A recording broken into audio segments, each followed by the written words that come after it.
Continuamos viendo mejores prácticas en agricultura ecológica. En este caso vamos a ver cuáles son las mejores prácticas para el cultivo de frutales en agricultura ecológica. Para profundizar en este tema vamos a centrarnos en tres aspectos que nos ayudarán a situarnos y que son los siguientes: los datos de producción de frutas a nivel europeo y nacional, los factores agronómicos críticos para su cultivo y los cuidados y medidas durante la cosecha y almacenamiento. Vamos a comenzar con los datos de producción a nivel europeo y nacional. Si tenemos en cuenta el sector convencional de producción de frutas dentro de Europa, hay dos grandes productores, que son España e Italia, con 14,4 y 10,6 millones de toneladas de producción respectivamente. Le siguen a cierta distancia, con menos de la mitad de estas cifras, Polonia y Grecia. A nivel europeo observamos que la tendencia es creciente en cuanto a número de hectáreas y porcentaje respecto al cultivo convencional. Según los últimos datos disponibles correspondientes a 2019, en Europa se dedican 147.926 hectáreas al cultivo de frutales de clima templado, lo que representa casi el 50% de la superficie ecológica de este cultivo a nivel mundial.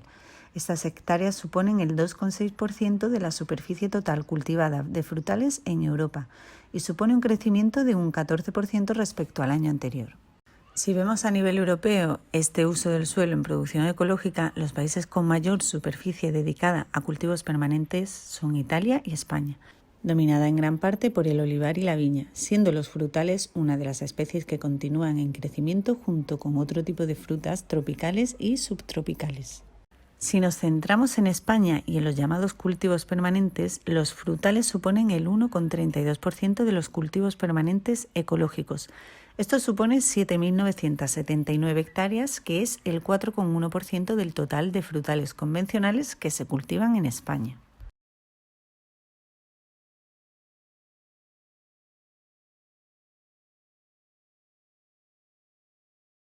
Tras la aproximación que hemos realizado acerca de la evolución de los frutales ecológicos en Europa y España, vamos a centrarnos en los factores agronómicos críticos para el cultivo de frutales, centrándonos en las principales frutas, que son manzana y pera. Estas dos frutas son las más cultivadas en toda Europa. Existe un amplio número de variedades tanto de manzana como de pera, adaptadas a las diferentes climatologías y épocas de cosecha, tempranas, de temporada y tardía. También existen variedades tanto comerciales como tradicionales. En España la producción de manzana y de pera está localizada sobre todo en la cornisa cantábrica y parte de Aragón y Cataluña. El cultivo de manzana ocupa unas 1.600 hectáreas y el de pera 544. Algunas de las regiones mencionadas cuentan con indicaciones geográficas protegidas para estas frutas, como por ejemplo la manzana de Girona o la pera de Lleida, que suponen un añadido al atractivo de su producción en sistema ecológico. Para obtener unas producciones sanas, de calidad y rentables, deberemos prestar atención a diferentes aspectos de su cultivo. Para empezar, debemos analizar las condiciones edafoclimáticas de nuestra unidad de producción y así elegir la variedad que más se adecue a estas condiciones, además de a nuestros objetivos comerciales. También es importante realizar labores de adecuación del terreno, así como prestar atención a la poda, fertilización, manejo de plagas y enfermedades, así como a la gestión de hierbas espontáneas.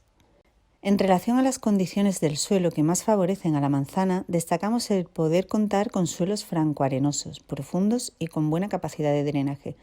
El pH óptimo debe ser ligeramente ácido. Contar con un alto contenido de materia orgánica, al igual que ocurre con otros cultivos, es también algo deseable. En cuanto a las condiciones climáticas, debemos contar con un clima templado, que cuente con entre 400 y 1.000 horas de frío, que son las horas que se dan por debajo de los 7,2 grados centígrados. Las temperaturas demasiado bajas o demasiado altas pueden afectar a la productividad del cultivo, por lo que para instaurarlo debemos poder contar con unas temperaturas moderadas. El crecimiento de estos frutales se ve también muy afectado por el viento, por lo que es importante colocar cortavientos o ubicar la plantación en una zona que no se vea muy afectada por el viento. En el caso de la pera son más adecuados los suelos arcillosos profundos. si cuentan con una buena capacidad de drenaje, ya que los encharcamientos no le van bien. El pH debe ser más neutro, entre 6 y 7,5. E igual que la manzana, es una ventaja contar con suelos que contengan alto contenido en materia orgánica. Pero además, el contenido de potasio es también uno de los criterios a tener en cuenta. En relación con la climatología, también similar a la manzana en cuanto a la necesidad de contar con un clima templado y a la sensibilidad a las heladas y al viento. La temperatura óptima para el buen desarrollo del cultivo se sitúa en los 15 grados centígrados.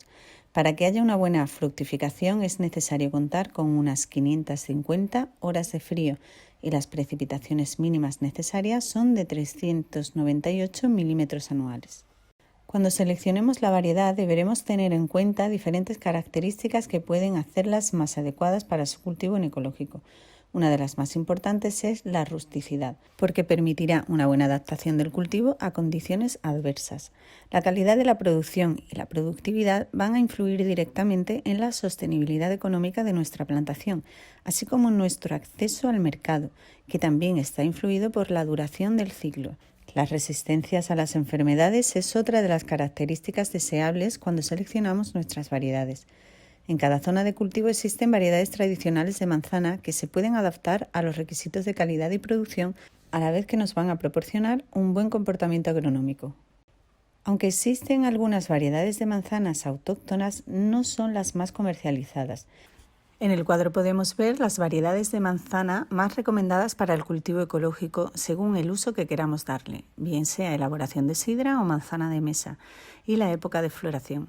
Esta información se puede consultar en el libro El cultivo ecológico del manzano, Manual de Agricultura y Ganadería Ecológica, publicado por el Ministerio de Agricultura, Pesca y Alimentación. Os dejaremos la referencia en la información adicional asociada a este módulo. Además del uso de variedades tradicionales, también es necesario tener en cuenta las variedades comerciales, que normalmente están disponibles en las grandes cadenas de supermercados y que cumplen con las expectativas de los consumidores, tales como la manzana gala, golden, Fuji y las reinetas. En cuanto a las peras, existen más de 30 variedades de pera con diferentes formas, textura y color. Podríamos clasificarlas en función de la necesidad de frío para madurar que necesita cada una de las variedades. En este sentido, podríamos dividir a las peras en peras de verano, que no necesitan frío para madurar. Su conservación es breve y se consumen en verano. Peras de otoño, que necesitan algo de frío para madurar y se dan en otoño y su conservación es moderada.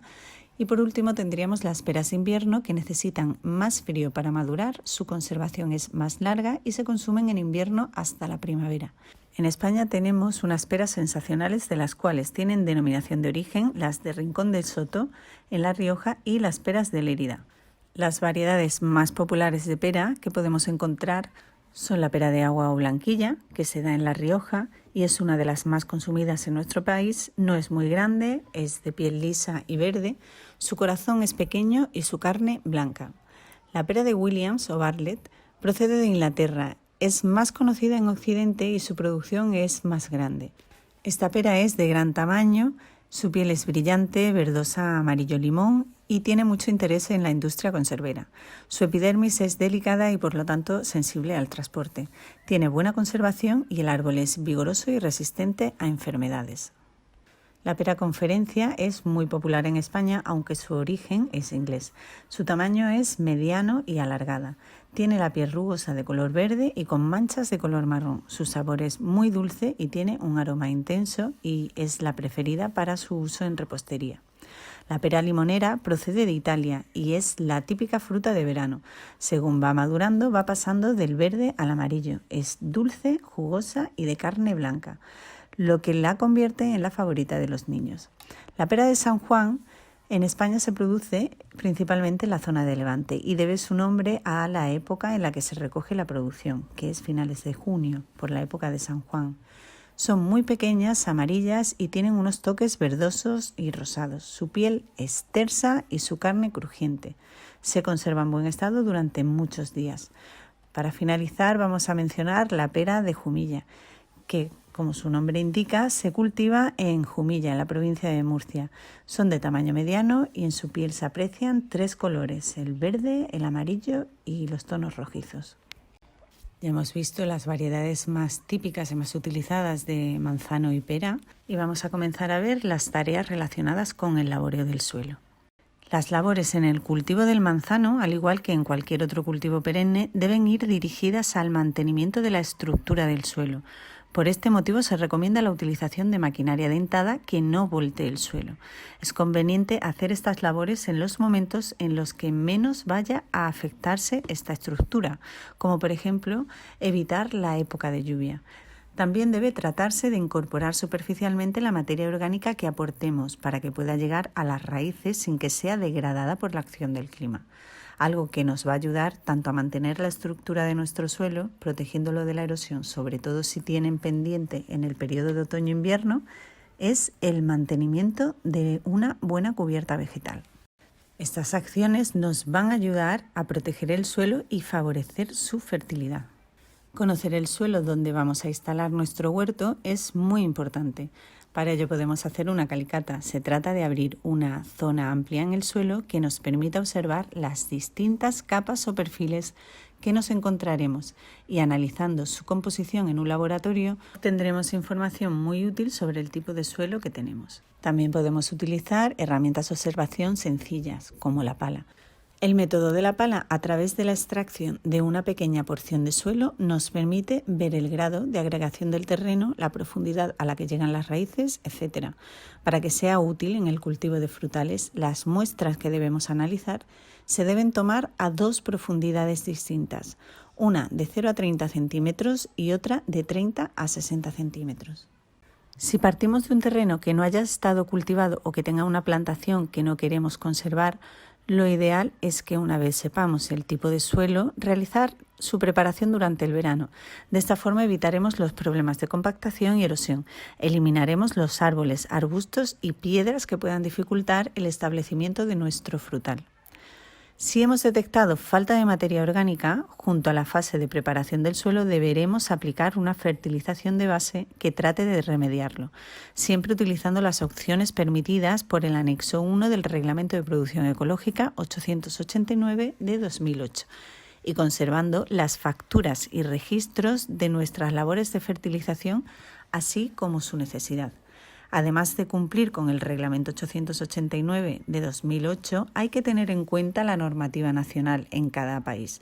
En el caso de España, el Ministerio de Agricultura, Pesca y Alimentación ha puesto en marcha una norma UNE que regula la certificación de fertilizantes, fitosanitarios y fitofortificantes para asegurar que los insumos certificados cumplen todos los mismos criterios y se realiza de manera correcta su certificación. Podemos consultar los insumos certificados en aplicaciones preparadas para su uso en teléfono móvil, como la que ha puesto en marcha el servicio de certificación CAE, que es válido para toda España. Para que los fertilizantes puedan situarse cerca de la acción de las raíces, es conveniente ubicarlos a profundidad, a unos 90 centímetros de profundidad, siempre que no contemos con suelos arenosos. En ese caso, la profundidad debe reducirse a unos 40 o 60 centímetros, dependiendo de cuánto de arenosos sean nuestros suelos. Para ello se abrirá el suelo transversalmente, evitando el volteo de las capas. Una vez realizada la fertilización, se debe rastrillar el suelo. De esta manera evitaremos que los nutrientes suban por capilaridad. Si nuestros suelos son muy pesados y tienden a encharcarse, deberemos tratar de paliar este problema colocando drenajes en el suelo, que permitan que las raíces de nuestros árboles reciban oxígeno. Cuando las raíces no pueden oxigenarse, la capacidad de aportar nutrientes al árbol se ve limitada y podemos tener problemas desde pérdidas de productividad a enfermedades radiculares e incluso pérdidas del árbol completo si es muy grave el encharcamiento y se mantiene en el tiempo. El portainjertos es la parte de nuestro cultivo que nos va a proporcionar la capacidad de producir, de fructificar, la precocidad, el vigor, la cantidad de patrones en las ramas y la resistencia a enfermedades y plagas del suelo.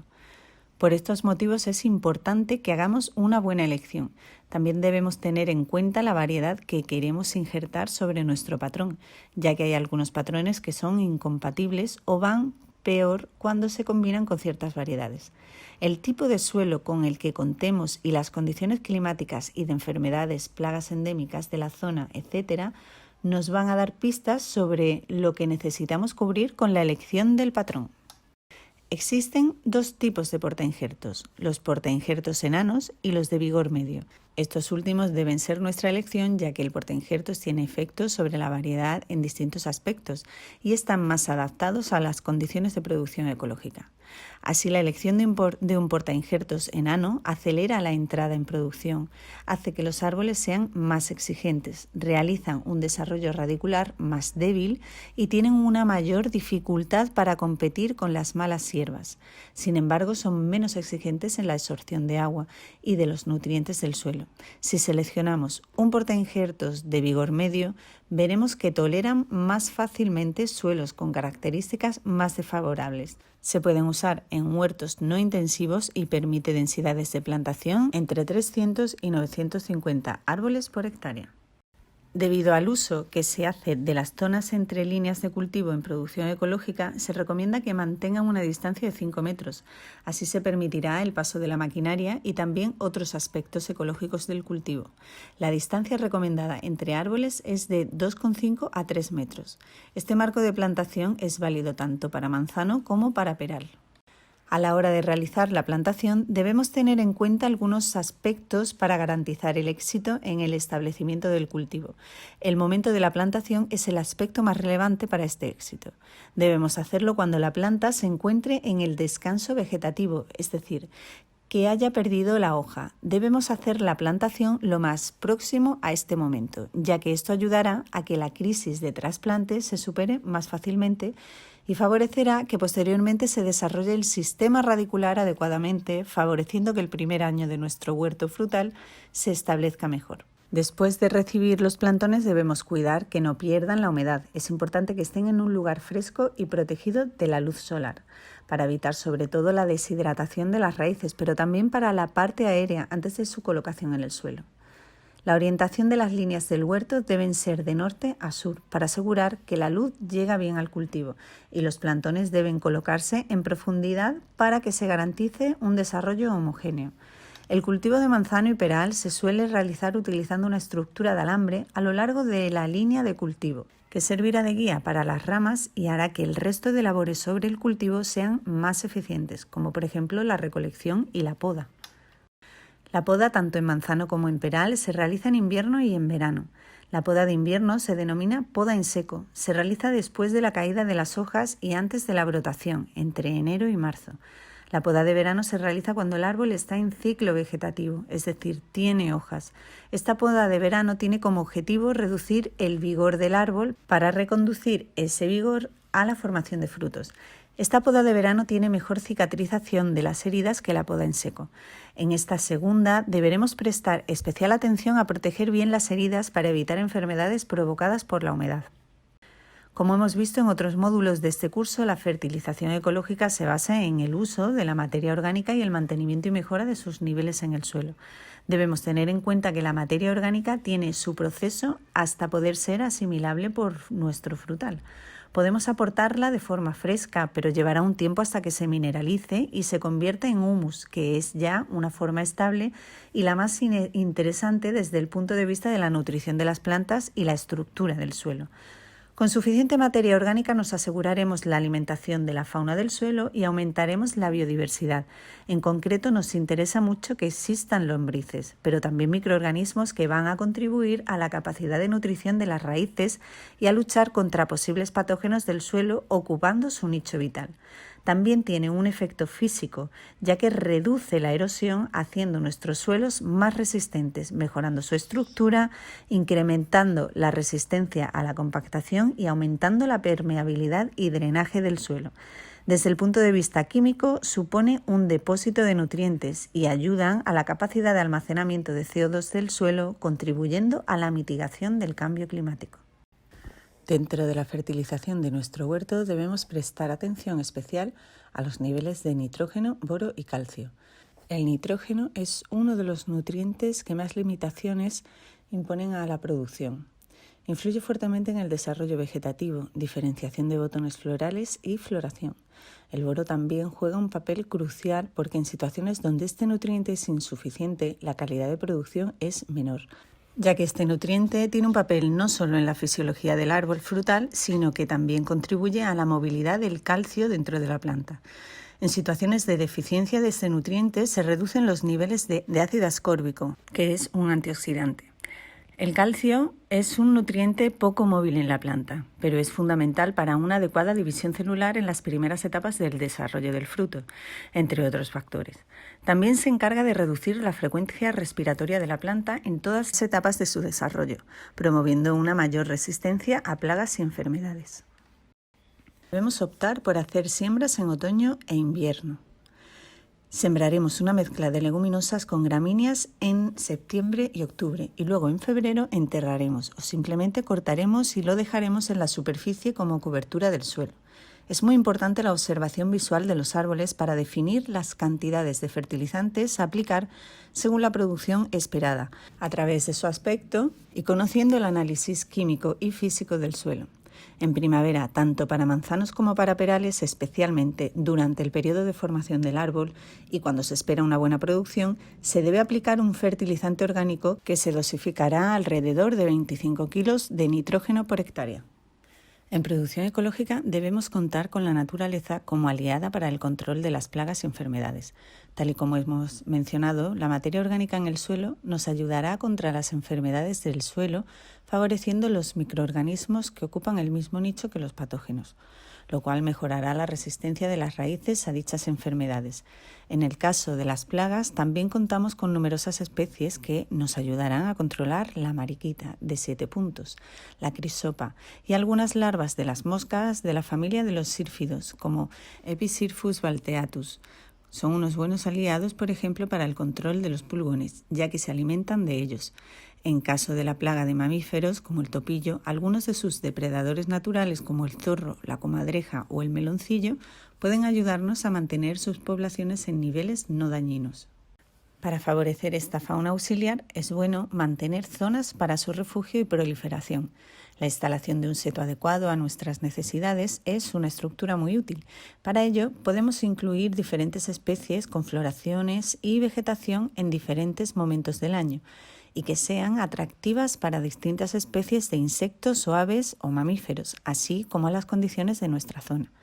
También se pueden construir refugios artificiales como hoteles de insectos que se construyen con distintos tamaños y materiales. Podemos colocar cajas nido o mantener franjas de vegetación natural.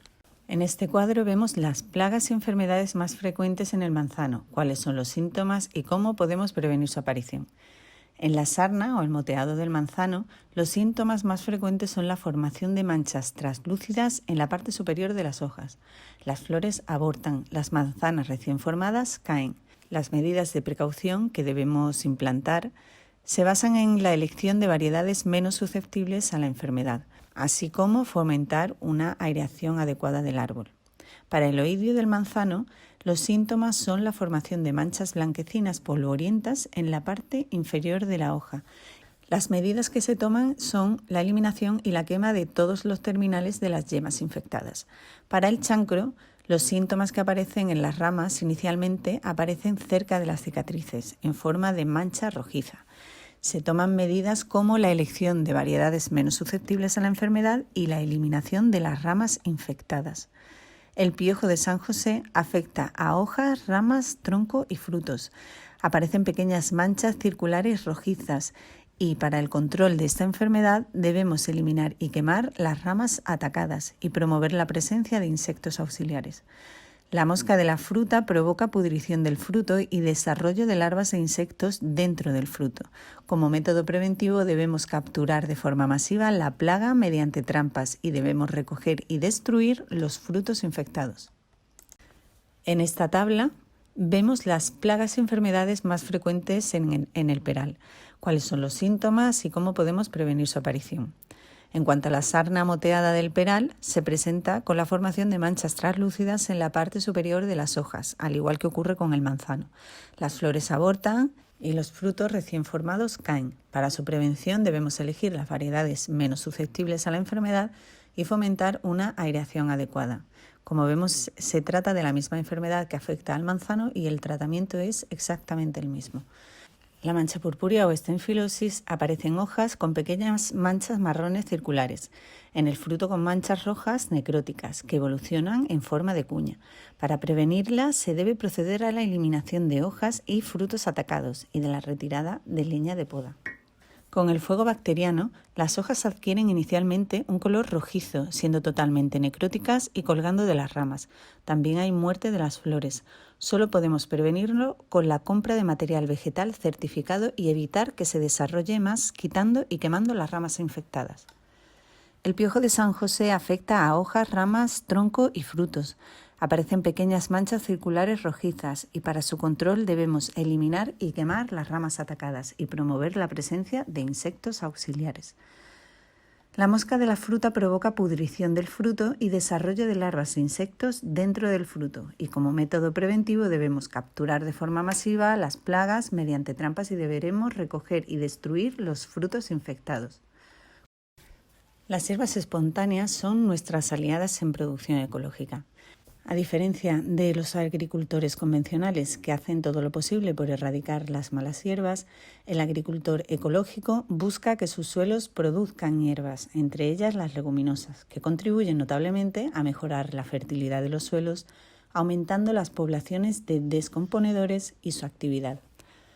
Ya se ha comentado anteriormente que la presencia de hierbas aporta muchos beneficios a la estructura del suelo.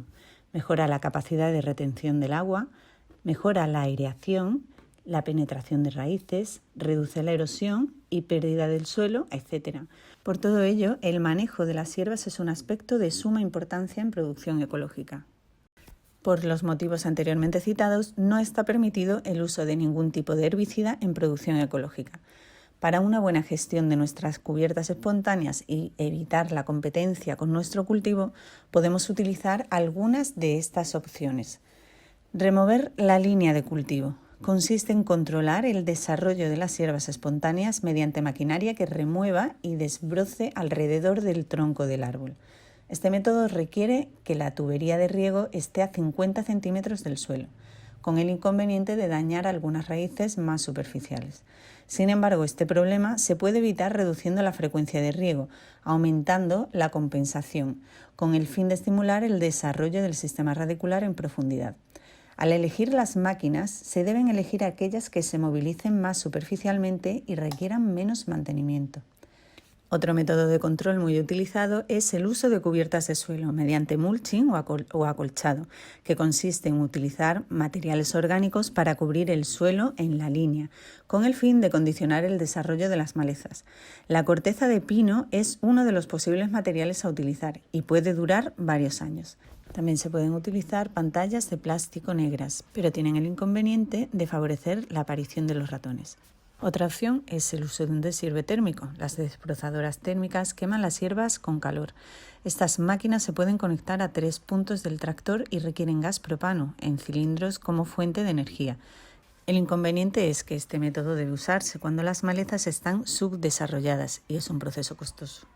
En esta diapositiva podemos ver algunos ejemplos gráficos de los 3 sistemas de gestión de hierbas de los que hemos estado hablando en la anterior diapositiva. En la primera imagen vemos cómo la línea de los árboles se encuentra libre de hierbas porque han sido removidas. En la segunda imagen vemos el acolchado con corteza de pino. Vemos cómo está depositado en la línea donde están sembrados los árboles para evitar el crecimiento de hierbas. En la tercera imagen vemos cómo se realizaría el deshierde térmico gaseoso.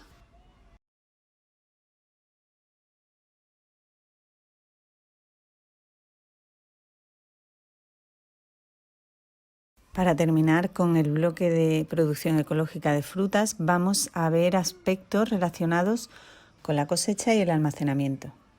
Para determinar el punto óptimo de recolección es necesario tener en cuenta el color del fruto, el peso y las cualidades organolépticas que se pueden determinar mediante la realización de pruebas que involucren el color de la epidermis, la determinación del índice refractométrico, el índice de acidez, etc. Es aconsejable que todas las mediciones mencionadas se puedan iniciar de 3 a 4 semanas antes de la fecha prevista de cosecha. La recolección tardía de manzanas conlleva pérdida de consistencia, capacidad de conservación, mayor sensibilidad al manejo y otros problemas asociados a la senescencia. La pera se recolecta normalmente en agosto de forma manual y la pera debe recogerse e inclinarse ligeramente en sentido lateral para no romper el tallo. Dependiendo del tamaño de la finca, puede ser ventajoso utilizar pequeños carros recolectores acoplados al tractor para aumentar la eficacia de la operación. A través de la tecnología aplicada a los sistemas de conservación, es posible incrementar significativamente la vida útil de las manzanas. Las manzanas después de la cosecha se pueden almacenar en cámaras con una temperatura de entre 0 y 2 grados centígrados y alta humedad relativa. Además de mantener las manzanas en un ambiente refrigerado, también es posible cambiar la composición gaseosa de la atmósfera en la cámara, reduciendo la concentración de oxígeno y aumentando la concentración de dióxido de carbono. Sin embargo, la tecnología de atmósfera controlada puede ser dañina si las concentraciones de oxígeno y dióxido de carbono no respetan los valores mínimos y máximos aceptables para la manzana, de entre un 2 y un 3% para el oxígeno y entre un 1 y un 5% para el dióxido de carbono. Después de la cosecha, las peras se almacenan en cajas de madera o plástico para ser transportadas a la planta de frutas, donde se codifican en lotes y se almacenan en cámaras refrigeradas bajo atmósfera controlada entre 0 y 1 grado centígrado, aumentando así el periodo de vida útil de las peras. El resto del proceso de almacenamiento es idéntico al presentado anteriormente para las manzanas.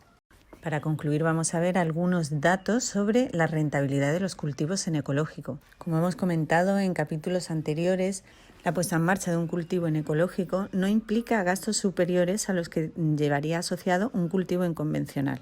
Sin embargo, el precio de los productos obtenidos bajo producción ecológica es superior al de los productos obtenidos en cultivos convencionales. El precio de la manzana en ecológico se sitúa en los 30 céntimos de euro y la producida en convencional se paga entre los 22 y 24 céntimos de euro el kilo. Los precios de pera en ecológico se sitúan entre un 17 y un 55% más elevados que el precio de la pera convencional, dependiendo del tipo de método de producción utilizado. El agricultor cobra entre 0,55 y 0,90 euros el kilo de pera en convencional y entre 0,64 y 1,40 euros el kilo de peras en ecológico. Como vemos, el precio que se paga por el producto ecológico es muy superior al que se paga por el producto en convencional. Hasta aquí hemos llegado con la producción ecológica de frutas. Muchas gracias por vuestra atención.